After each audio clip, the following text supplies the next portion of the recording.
कब्जा माफिया की शामत आ गई। पंजाब हुकूमत ने नया कानून मुतारिफ करा दिया। अब कोई कब्जा माफिया नहीं बच सकेगा, सब सलाखों के पीछे जाएंगे। हुकूमत पंजाब ने नाजायज कब्जों के खिलाफ एक सख्त और तारीखी कानून मुतारिफ करा दिया है, जिसके बाद कब्जा माफिया के लिए जमीन तंग हो गई है। जिस कानून पर अदालत की जानिब से एतराजात उठाए गए थे और उसे मुअत्तल किया गया था, अब इसमें बाकायदा तरामीम करके इसे मजीद मजबूत बना दिया गया है। हुकूमत ने ऐसा कानूनी शिकंजा तैयार किया है जिसने नाजायज काबजीन के गिर्द घेरा मजीद तंग कर दिया है।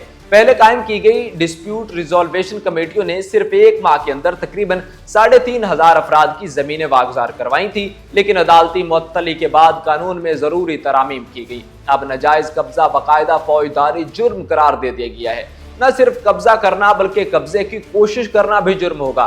इसी के साथ साथ जाली दस्तावेजात बनाना, कागजात में रद्दोबदल करना, शनाख्ती कार्ड नंबर तब्दील कर देना, बल्दियाती रिकॉर्ड में हेराफेरी करना या किसी भी किस्म की दस्तावेजी फ्रॉड करना भी संगीन जुर्म तस्वर होगा।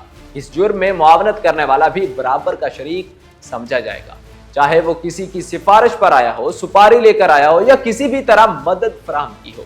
मुख्तलिफ जराइम के लिए मुख्तलिफ सजाएं मुकर्रर भी की गई हैं। मजमूई तौर पर 5 से 10 साल तक कैद और तकरीबन 1 करोड़ रुपए तक का जुर्माना रखा गया है। अब किसी किस्म की रियायत नहीं होगी, क्योंकि ये मामलात बाकायदा अदालती दायरा इख्तियार में आ चुकी हैं। नए निज़ाम के तहत शिकायत बराह रास्त ट्रिब्यूनल के पास जाएगी।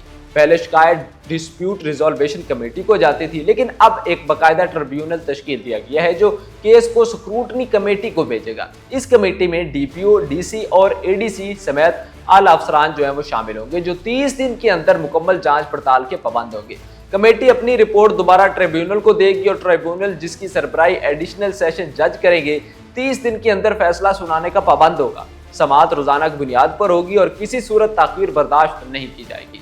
सबसे अहम बात यह है कि ट्रिब्यूनल के फैसले के खिलाफ अपील जो है वो सिर्फ और सिर्फ लाहौर हाई कोर्ट में ही दायर की जा सकेगी।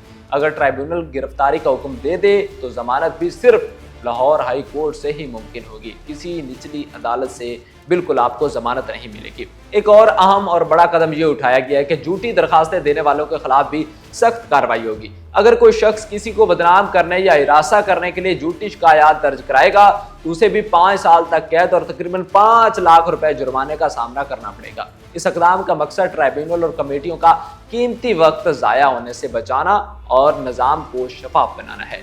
मज़ीद ऐसी स्टोरीज के लिए पाकिस्तान खबर को लाइक, फॉलो और सब्सक्राइब जरूर कीजिए। अपने मेज़बान अदनान शमीर को दीजिए इजाज़त।